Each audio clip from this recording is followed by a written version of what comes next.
Hello and welcome to Tabletop for One. Today I'm unboxing the expansion for Enchanters called Darklands. This was a pre-order after the Kickstarter delivered last year, and Mythic Games was going through some trouble with some other Kickstarter projects, having difficulty delivering, had some stuff held up due to the shipping situation and other things. I don't know all the details. I do know that some of the backers of various projects by Mythic have been disappointed or even not receive their games and may not receive their games. In fact, Enchanters as well as a few other IPs have been sold to Command Games and I think Monolith Games as well. So we'll see what happens to these IPs since they've been sold off. But I was surprised to receive this in the mail, given their current company situation. Very happy to. Enchanters is one of my favorite games. And I was really looking forward to getting the new expansion. And so let's go ahead and take a look at it. So, for Enchanters Darklands, it features 6 new kingdom decks themed around ancient horror stories and folk tales. Use them the same way you would any other kingdom deck. Darklands deck features a new mechanic that allows you to develop new strategies. The Darklands expansion explores Enchanter's shadows, places full of terror and forbidden magic, inhabited by ghosts, vampires, werewolves, trolls, and other monsters of folklore. Will you enter the Darklands or are you too scared? Yeah, they actually put that there. Anyways, the box contains 197 poker cards, 12 oversized cards, a moon token, 7 deck separators, and 1 rulebook. Now, if you were part of the original Kickstarter campaign, you'll know that they had an issue with their deck separators. They weren't tall enough to fit in their ultimate pledge box. Because the cards themselves would cover up the description of the cards on the deck separators, and you couldn't read them very well. Didn't really bother me much, but a lot of backers complained about it, and so they promised to include them with the shipment of Darklands. Well, I didn't see it inside the overall package that had this box, so I kind of assumed it wasn't there until I opened this up. I opened this up ahead of time to open all the card packs because they were all shrink wrapped. So when I opened this up, to my surprise, I found all of them. Every single deck separator, I'm assuming they're all here, I haven't actually checked, but it looks like they are, for all the different factions. And they do look taller, so I'll have to try them out to see how they look. But here are the 7 new factions here. We have the frogs, ghosts, trolls, vampires, werewolves, witches, woodfolk. Are frogs that scary? I guess. But anyways, so that was nice to see that all those deck separators came in. I was very pleased. Didn't expect it. Alright, here's the rule book. Now, unfortunately, Enchanters rulebooks are notoriously lacking. I think part of it's due to translation issues. So some of the rules aren't as clear as they could be. But all in all, Enchanters is a pretty straightforward game. So this goes into the new kingdoms here, explaining the ghosts, the trolls. And it actually, trolls are talking about whenever you pass, this ability is activated whenever you take a card from a journey track that is to the right of the specific card.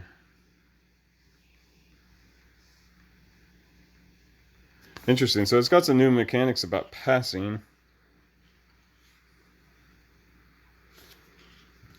Vampires gain powers as the...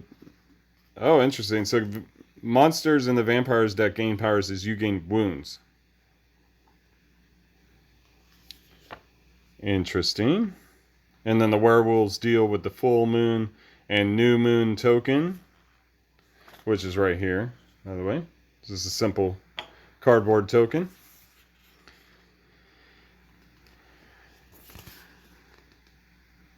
And the witches come with a separate deck of frog cards which should not be shuffled into the adventure deck. So that's what it is. The frog deck is used with the witches deck. So you get turned into a frog. You remove the target monster from the game and replace it with a frog. Turn a monster into a frog. Interesting. We'll have to see how that plays out. And then the wood folk. And then we have some new overlords. Etern, the soul amalgam in the ghost deck. A Manatus, god of the Shiro from the trolls deck. We have Mihai, the vampire lord for the vampires deck. Agatha, the pack leader from the werewolves deck. Yaba Bega, the witch of the lake. And Baron Zana, the dark noble for the woodfolk deck. Alright. So here's all our cards. There were 3 decks shrink wrapped together here. Let's go ahead and take a look at these ones here. So with this overlord, a monster is going to cause you to take 2 wounds. A dragon's going to cause the overlord to attack each player. 5 points for each item if you have an overlord token. Wow.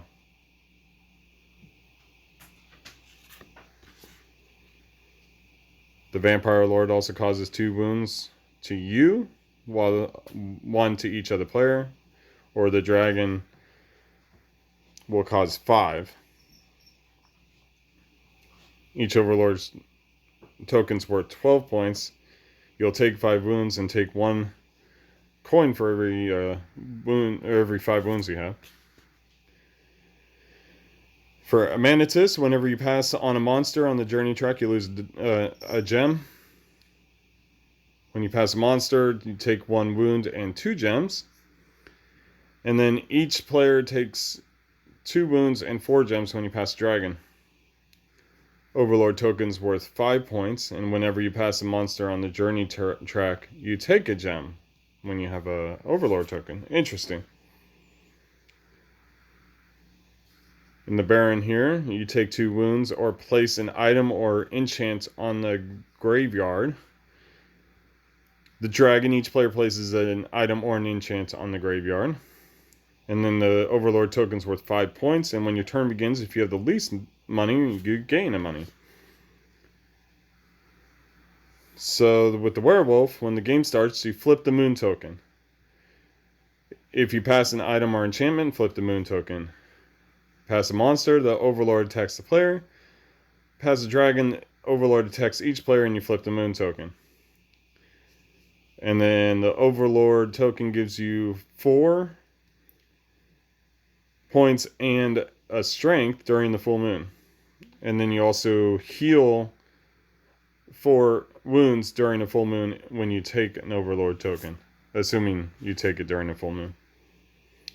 And then the witch of the lake, you take 3 wounds or turn your top monster into a frog. The dragon causes each player to turn the top monster into a frog. Overlord token's worth 3 points. Whenever you place a monster item or enchantment on the graveyard, heal 1. Very cool. Then we've got several cities to add to the giant stack of cities I already have. And it looks like most of these cities do not add any victory point conditions here. Alright. So there's the oversized card. So let's check out some of these other cards here. So these are I believe these are the solo mode cards that turn the werewolves, or turn the overlords into a boss I remember correctly. Solo or cooperative. So we got them for all 6 of them. These are double-sided. Alright. So let's see. We got the Witches deck here. Werewolves deck. Vampires deck. Just continues here. Just going to try and make sure I have everything organized so I can show you each of the decks. There we go. Ghosts. Frogs. And we even have some banners. Oh, that one was out of place. Okay. So here we go. Let's go ahead and check some of these out. So we have the Ghost banner, Selling banner, Troll banner, Favonian banner, Werewolf banner, Amphibian banner, and some starting enchantments here.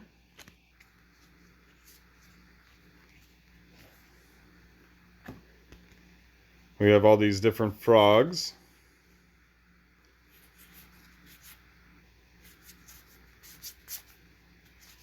I guess they all do the same thing.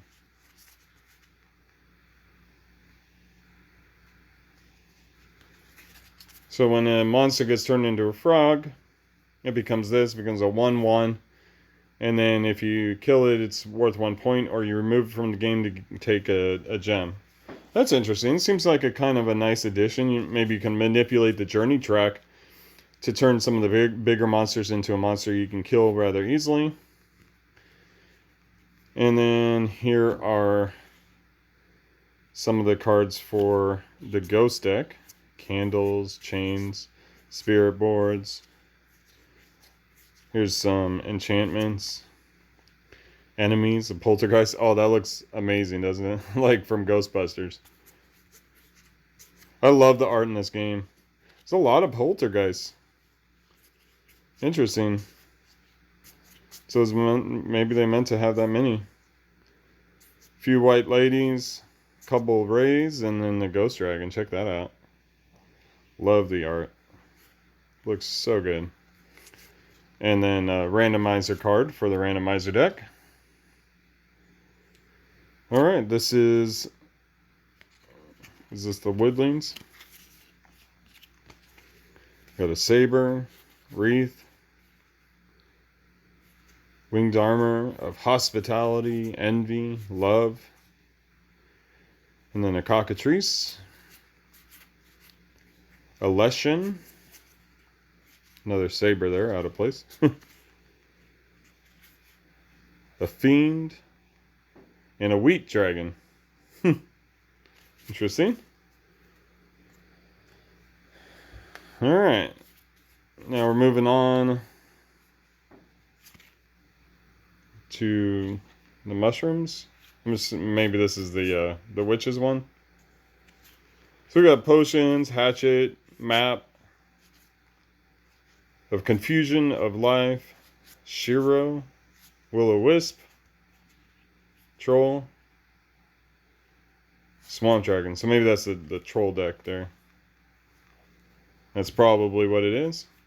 And then of course we got the vampire deck. It's got stakes, cowl, coffin, of the bat. Look at that. Looks amazing. Of night. Love that silhouette. Bats in the background. Blood moon. Of thirst. Wow. Bat swarm. Vampires.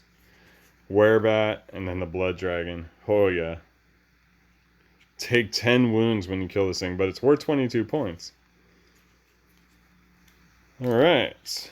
Moving on. Werewolves. So we have torches, pistols. Looks like with the silver bullets. Coins. Of lycanthropy. Of the moon. Of silver.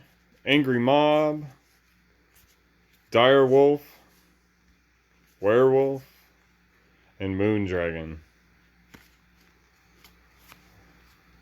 And then last, the witches one, the brooms, the mortar, talisman, of herbalism, of the frog, of curses, a familiar, the cat, and the mandrake, the hag, and the cursed dragon. It's a frog dragon. All right. Well, there you go. There's a lot of cards, some interesting decks going on there. Looking forward to trying them out, mixing them up with some of the other decks and seeing how they play out. And that is Enchanters. Let me know what you think. Did you get this expansion?